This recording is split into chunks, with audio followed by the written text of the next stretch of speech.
Aduh, bawa agama lagi. Di Katolik kan nikahnya cuma bisa sekali Om, nggak bisa cerai gitu. Akunya pengecut aja sih, pengecut kayak nanti kalau gagal gimana ya gitu. Tapi dianya mau nikahin kamu nggak? Mau, kita sama-sama decide untuk menikah. Dia ngajak, dia yang nyari, karena persiapannya juga hampir selesai gitu. Dia udah nyari cincin, udah beli cincin, cincin udah siap. Aku udah bikin baju juga, kayak vendor dan lain-lain. Kan di sini mungkin ada yang aku DM ya, beberapa vendor. Saksinya lumayan banyak sih Om. Ya tapi kan, Tapi mereka nggak tahu kisahnya. oke, tapi kan pasti ada tipping point kenapa lu nggak jadi nikah dong. Iya, ya Nggak mungkin kalau lu mengatakan bahwa ya di Katolik hanya boleh menikah sekali dan sebagainya, itu kan ketakutan kan. ya, Tapi kan pasti ada tipping pointnya kenapa lu menyatakan bahwa ini bukan pria yang tepat dong berarti. iya. Karena Karena waktu ada satu masalah sama dia, berantem lah ya Om. Ada berantem gitu, dia tidak menyelesaikannya secara dewasa. Dia pergi sama teman-temannya, bawa teman-temannya datang ke rumah aku. Aku tuh nggak ditengok sama sekali gitu, Oke. nggak ditanya keadaannya, kondisinya kayak gimana gitu, Oke. nggak. Dan akhirnya aku ngomong sama dia secara wise ya, maksudnya nggak berantem. Kalau kayak gini caranya, ya kita sebut silent treatment lah Om. Kayaknya kalau kayak gini dibawa ke Pernikahan sulit pernikahan nih. lumayan sulit gitu, karena udah 2 kali nih aku diginiin gitu. Terus ya end up-nya sebenarnya nggak langsung sih Om. End up-nya tuh, oh ya udah kamu mau mikir-mikir dulu.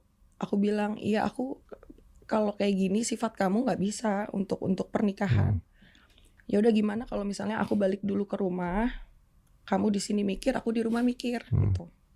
Akhirnya dia pulang, dia bawa barang-barang dari rumah aku. Besokannya aku dapat kabarnya yang nggak enak gitu. Aku dapat foto-foto dia dari netizen yang ketemu dia di kereta sama perempuan lain. Oke. Terus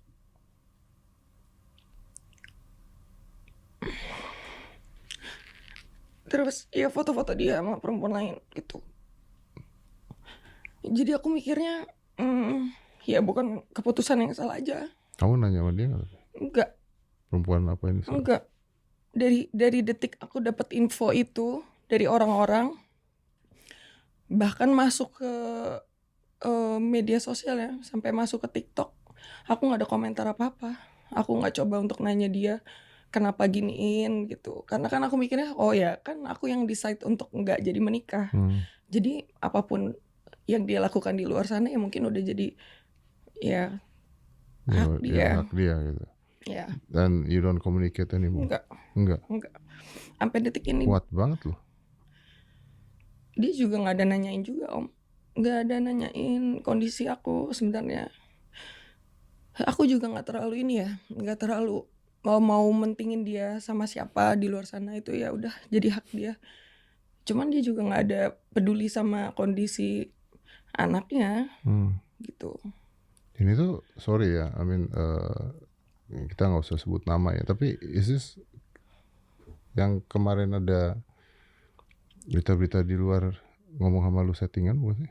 Ya, ya, ya itu. Lah dia mengakui sama lu tuh gimmick kan? Ya, jadi gini, aku mikirnya karena aku masih mikirin karir kali ya Om ya pas itu, jadi aku milih untuk diem. Dan dia tahu aku tuh mikirin karir banget. Jadi mungkin dia berpikir aku sampai kapanpun gak akan speak up. Aku akan diem terus gitu. Jadi dia buat narasi bahwasannya kalau sama aku itu ya cuman gimmick aja, cuman settingan. Padahal kalau dia coba tarik mundur, dia kan sering banget live ya. Di situ banyak banget rekaman atau jejak digital yang dia bilang pacaran sama aku rasanya kayak gimana, terus juga hubungannya mau dibawa kemana, kayak gitu ada. Tapi entah setelah dia ketahuan sama perempuan ini, langsung bilang kalau klarifikasi kalau sama aku gimmick, dan sebenarnya dia mau menikah sama perempuan ini gitu. Dan itu pakai cincin yang ada ukiran nama akunya. Hah? Cincin yang dia beli buat pernikahan aku. Nah, dia bener mau nikah sama perempuan ini? Aku nggak tahu, cuman yang dipakai cincin itu. Yang dipakai itu? Cincin aku. Oh shit.